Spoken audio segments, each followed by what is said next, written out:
सियालकोट से मैं हूं मोहम्मद अजीम शहजाद और आप देख रहे हैं आज़ाद डिजिटल। हॉकी जो कि पाकिस्तान का कौमी खेल है लेकिन आजकल वो ज़वाल पजीर है। लेकिन सियालकोट में बनने वाली हॉकी पूरी दुनिया में अपना एक ख़ास मकाम रखती है। दुनिया में जितने भी आलमी मुकाबले खेले जाते हैं उसमें 95% सियालकोट से तैयार होने वाली हॉकी जो है वो इस्तेमाल की जाती है। यही वजह है कि जितने भी नामवर खिलाड़ी हैं वो सियालकोट से बनने वाली हॉकी को जो है वो पसंद करते हैं। ये हॉकी किन किन ममालिक में एक्सपोर्ट की जाती है और किन किन मराहल से गुजर कर ये तैयार की जाती है, ये जानने के लिए आज़ाद डिजिटल पहुंचा है सियालकोट की एक मकामी फैक्ट्री में। मेरे साथ इस फैक्ट्री के ऑनर मौजूद हैं, हम उनसे जानते हैं। सर बताइएगा कि ये किस किस ममालिक में इसकी डिमांड ज़्यादा है और किन किन ममालिक में ये एक्सपोर्ट की जाती है। हॉकी अलहमदिल्ला थ्रू यूरोप भी खेली जा रही है, नीदरलैंड, बेल्जियम, जर्मनी। देन अगर आप दूसरी साइड पे जाएं तो अर्जेंटीना, अमेरिका। अमेरिका में स्कूल्स में बहुत ज़्यादा खेली जाती है। हमारा Asia almost India, Pakistan, Bangladesh, Sri Lanka, Malaysia, इधर सभी हॉकी खेली जाती है। और अल्हम्दुलिल्लाह के हॉकी पाकिस्तान की पहचान थी, कौमी खेल था और आज भी वैसे ही बरकरार है। इन द मीन टाइम कुछ टाइम के लिए हॉकी पाकिस्तान से चली गई और चाइनीज़ मार्केट ने इसकी मैन्युफैक्चरिंग कैप्चर कर ली, लेकिन अल्हम्दुलिल्लाह आज इतने सालों की मेहनत के बाद सियालकोट की इंडस्ट्री इसे वापस खींच के लेके आई है चाइना से। और इस टाइम जो ग्लोबल मार्केट का 75% शेयर है वो पाकिस्तान के पास है। जी, अच्छा, जैसे जैसे हमें हॉकी में जो खेल में जिद्दत जो है वो देखने में मिल रही है, वैसे हमने हॉकी में भी जिद्दत देखी है। पहले लकड़ी की हॉकी जो है वो इस्तेमाल की जाती थी लेकिन अब एग्जैक्टली। फाइबर से कंपोज की जाती है। सबसे पहले ये बताइएगा कि लकड़ी की हॉकी में और जो फाइबर की हॉकी इसमें फ़र्क क्या है और ये किन मराहल से गुजरती है।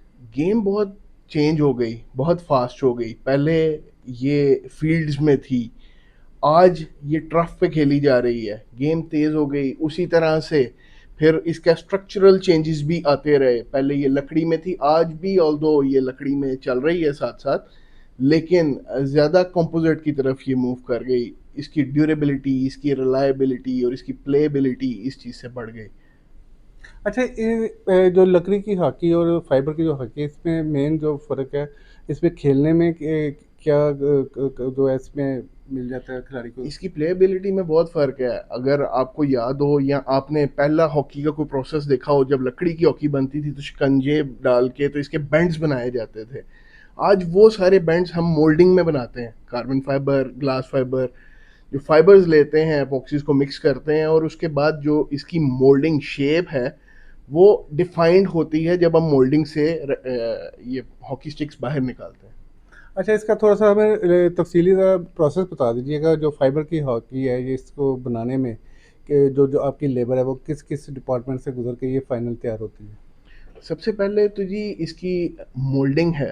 मोल्डिंग से पीछे के भी कुछ प्रोसेसेस हैं, जिसमें जब रॉ कार्बन आ रहा है, ग्लास फाइबर आ रहा है, एपॉक्सीज आ रही हैं, उन्हें मिक्स करके उसकी शीट्स बना के, शीट्स जिस तरह आपने पहले वीडियो में जिस तरह पहले आपने देखा कि उसके किस तरह से रैपिंग होती है। रैपिंग के बाद वो मोल्डिंग में जाता है। मोल्डिंग से जब हॉकी बाहर आती है उसके बाद उसके बहुत से प्रोसेसेस हैं, जिसमें उसकी सरफेस को पहले रफ़ किया जाता है। रफ़ करने के बाद जो एक्स्ट्रा ब्लीड वो मटेरियल्स हैं वो उतारे जाते हैं। देन ये पेंट प्रोसेस पे जाती है, उसके बाद लेबलिंग है, उसके बाद फाइनल लेकर्स हैं, ग्रिप है, काफ़ी प्रोसेसेस हैं इसके।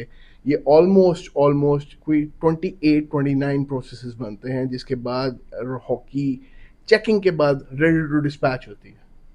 जी, इसमें जो इस्तेमाल होने वाला जो मटेरियल है क्या वो पाकिस्तान में ही तैयार होता है या आपको इम्पोर्ट वगैरह करना पड़ता है? अगर आपको इम्पोर्ट करना पड़ता है तो आप चूँकि एक अरसा दराज से इस फील्ड में जो इस कारोबार से मुंसलिक हैं, तो इसमें कोई आपको परेशानी वगैरह का सामना करना पड़ता है? पहले तो मैं आपको ये बताऊंगा कि प्राउडली मैं इस काम में, हॉकी के काम में चौथी जनरेशन हूँ। मेरे परदादा के टाइम से ये काम शुरू हुआ। उसके बाद जब ये मार्केट शिफ्ट होती गई लकड़ी से कंपोजिट में, हम भी कंपोजिट में आए। कंपोजिट में हम लोग रैकेट स्पोर्ट्स में भी आए, पैडल, बीच टेनिस, पिकल बॉल, और अब टुवर्ड्स टेनिस जा रहे हैं, जो इसी तरह से एक पुरानी प्रोडक्ट थी जो पाकिस्तान में ही बना करती थी और आज उसका एक भी मैन्युफैक्चरर पाकिस्तान में नहीं है टेनिस का। इसी तरह हॉकी का है। हॉकी उस दौर में लकड़ी में थी, जब ये कंपोजिट में आई तो कंपोजिट मटेरियल्स 99.9% इम्पोर्टेड है। हमें ये सब रॉ मटेरियल इंपोर्ट करना पड़ता है, इंपोर्ट करके हम इसकी मैन्युफैक्चरिंग करके इसे री एक्सपोर्ट करते हैं। इसमें गवर्नमेंट की तरफ से हमें, मेरा नहीं ख्याल कि 1% भी कहीं पे हेल्प होती है। हाँ, लेग पुलिंग ज़रूर होती है गवर्नमेंट की तरफ से, FBR, FTR, डिफरेंट मामलात, ये लोग आ जाते हैं सरकारी महकमे, लेकिन सपोर्टिव एंड में कोई नहीं है। ना कोई TDAP इसमें कुछ कर सका, ना हमारी सियालकोट चैम्बर कर सकी, ना हमारी कम्युनिटी कुछ कर सकी। अच्छा, ये जो हॉकी बनाने वाली लेबर है, जो जिनके हाथों से ये तैयार होके नामवर खिलाड़ियों के हाथों तक पहुंचती है, वो बड़े बड़े एजाज़ात अपने नाम करते हैं। क्या ये जो मजदूर हैं, जो लेबर है, इनको इतनी उजरत मिल जाती है कि वो पूरा माह जो अपना किचन है वो आराम से चला सके, या गवर्नमेंट की जानिब से इनको कोई फैसिलिटीज़ या कोई एक्स्ट्रा आपके अलावा, क्योंकि ये सियालकोट जो है वो एक्सपोर्ट का हब है, ये ऑल ओवर, मैं जो जितनी भी लेबर है उसके हवाले से पूछ रहा हूँ, क्या उनको कोई बेनिफिट्स हैं? जी, बिल्कुल बेनिफिट्स हैं। हमारे पास जो लेबर काम कर रही है, उनकी रेगुलरली पेमेंट्स हम EOBI में भी दे रहे हैं, सोशल सिक्योरिटी भी पे कर रहे हैं।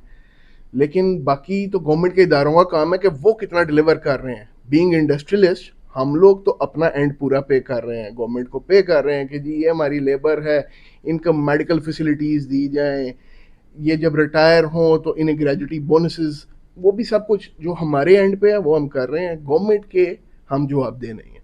हाँ, जो आप बात कर रहे हैं कि इनकी उजरत की, तो मैं ये ज़रूर कहूँगा कि कंपोजिट इंडस्ट्री में पाकिस्तान में जितनी भी फैक्ट्रीज़ हैं, they are paying very well, कि बाकी इंडस्ट्रीज़ की जो लेबर है उससे ये लेबर बहुत ज़्यादा खुशहाल है। शायद हम बिजनेस भी इसी वजह से ले पा रहे हैं कि लेबर खुशहाल है। आज अगर हम इन कंपैरिजन टू चाइना जाएं तो उधर 430 से $470 on an average labour cost है पर मंथ। हम लोग ये काम $170-180 में इनसे करवा रहे हैं। $170-180 कमाने वाला एक आम लेबरर बाकी पाकिस्तान की एवरेज लेबर से बहुत बेहतर। अच्छा, ये चाइना से हमारी जो लेबर है ये $170-80 आप पर मंथ कह रहे हैं? जी, एग्जैक्टली। ठीक है, और चाइना इसको $400 या $450 दे रहे हैं, जी, तो ये 170-80 में भी ये अच्छी उजरत आप समझते हैं कि अगर आप $170-80 को देखेंगे तो ये 50,000 से ऊपर अमाउंट जा रही है। क्या एवरेज लेबरर 50,000 कमा रहा है? आप शोबा सहाफत में हैं, आप बाहर लोगों को देखते हैं, क्या 50,000 किसी और शोबे में कमाया जा रहा है? एक आम लेबरर, आम मजदूर जो अनस्किल्ड है।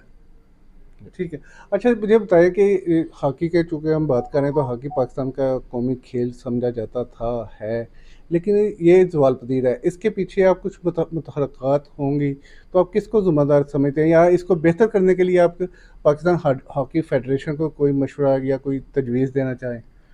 मैं सिर्फ यही कहूँगा कि पाकिस्तान हॉकी फेडरेशन इन्ना लिल्लाहि व इन्ना इलैहि राजिऊन, कि इन्होंने अपने पाँव पे खुद कुल्हाड़े मारे हैं। जब हम सियासत को इस स्पोर्ट्स में भी ले आएंगे, खेल के मैदान में भी ले आएंगे, तो फिर ना वो स्पोर्ट्समैन स्पिरिट रहता है और ना इस तरह की फेडरेशंस चल पाती हैं। फिर वो सिर्फ फैक्ट्रीज़ में जाके सैंपल्स कलेक्ट करके नौसरबाजी ज़रूर कर सकते हैं, वो खेल को प्रमोट नहीं कर सकते। जी बिल्कुल, हॉकी जो है वो उसकी दरामदात बढ़ाने के लिए सियालकोट की लेबर और सियालकोट के जो फैक्ट्री ऑनर्स हैं वो तो अपना किरदार अदा कर रहे हैं, लेकिन इस खेल को बेहतर बनाने के लिए पाकिस्तान हॉकी फेडरेशन को भी कुछ इक़दामात करने चाहिए।